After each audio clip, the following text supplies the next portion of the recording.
Yo, what's going on, guys? And today we're doing another way too early season preview. This is where we're at the NBA offseason. So sit back, chill, hit that like and subscribe button. Before we start, as always, guys, I want to hear your thoughts on this team. I think they're a playoff team. I think they're definitely a top 6 seed. They won't be in the play-in. They improved defensively, which was one of the biggest things they needed to do. And they actually brought back all the good players from last year's, you could say, quote unquote tank year. They, Drew Eubanks, Brandon Williams, Trendon Watford are just to name a few of the guys that I personally made videos on and thought balled out and showed their worth as rotational players, maybe closer to the bottom of the roster, but still in their own right guys that seemed like they could have a value to this team.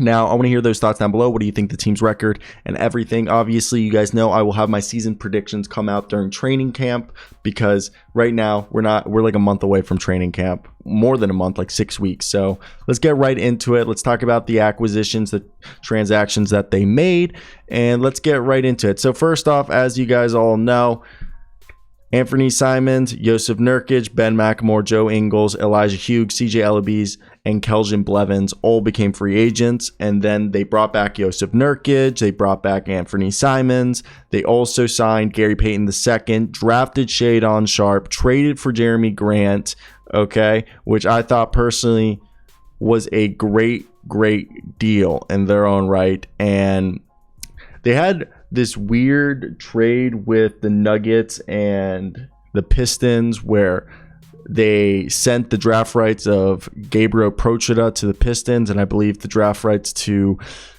Ismail Kamagate to the Nuggets, and they ended up with, I think they got themselves Jerami Grant and that's it, and a trade exception. So nothing special right there in that terms. If you guys were looking at that trade, they didn't get anything except Jerami Grant, and they waived Eric Bledsoe to open up cap space, and they brought back Drew Eubanks, who balled out. He's going to be the backup center.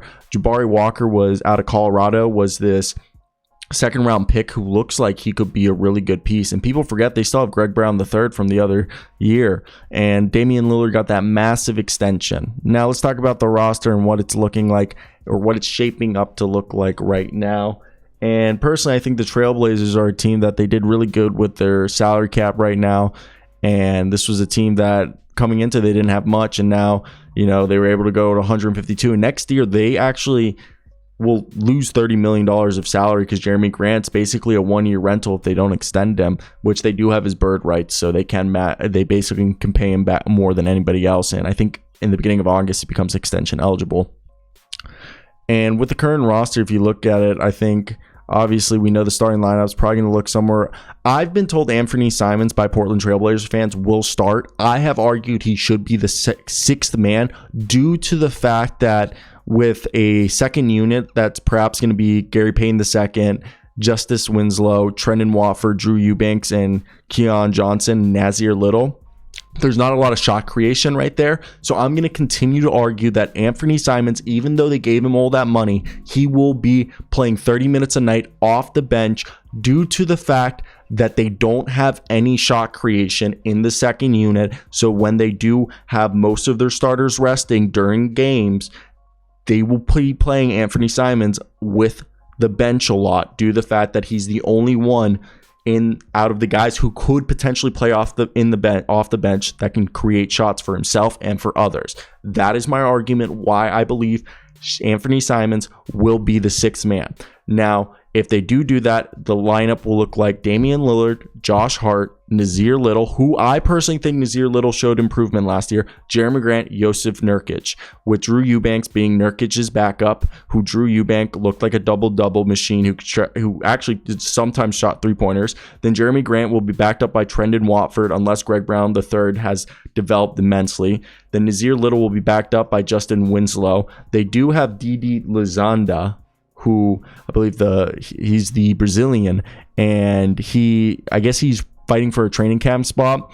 As if I look over here, DD has no money guaranteed next year, but it looks like his money's guaranteed this year somewhat. So interesting enough. So it's interesting to see right now that they have 3, 6, 9, 12, 15, 16 guys. So somebody's going to have to get cut.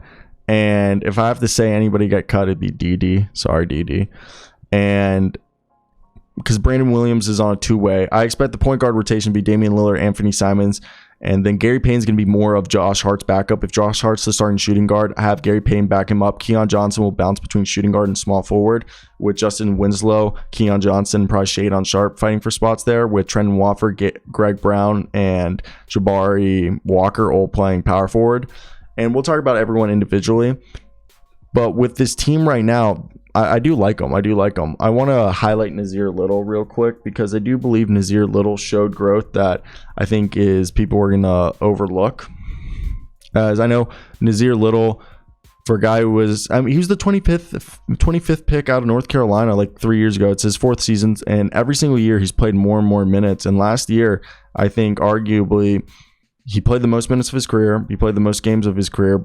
But if you look at this guy who, I know he didn't play any post All-Star, but I think it was just interesting to see how the season went out because he mainly played in October, November, December, and January. His best stretch was arguably in January, the last month right before injury, and he was averaging 13 points a night, 2 assists, 6 rebounds, about, a block a game. He's showing more potential as a block, like a wing shot blocker than as a guy who, steals, but he's still a good perimeter defender. He showed that he can shoot at 40% on 5 attempts a game in January. So Nazir Little, in my opinion, somebody to expect to jump from on this roster that people aren't talking about. Nazir Little. Also, Josh Hart.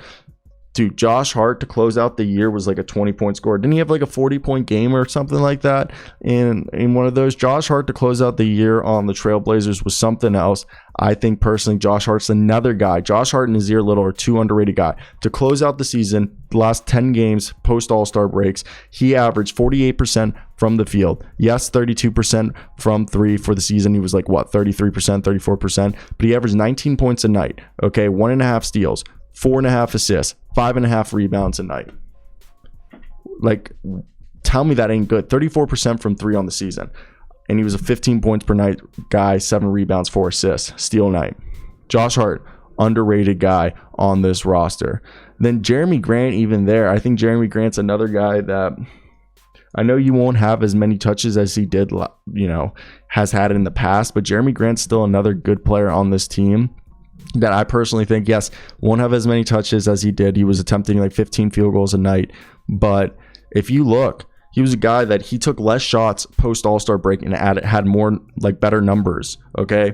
And I think this is a guy who easily can be still a 17, 19 points per game scorer with less touches, okay? In March, he was averaging 21 points on only 13.8. And for the season pre-All-Star, he was averaging 15 attempts a game. So he went from 15 attempts, averaging about 19 points, to averaging only 13.8 attempts, to averaging, 21 points. So he's a guy who shows that maybe even less is better for him.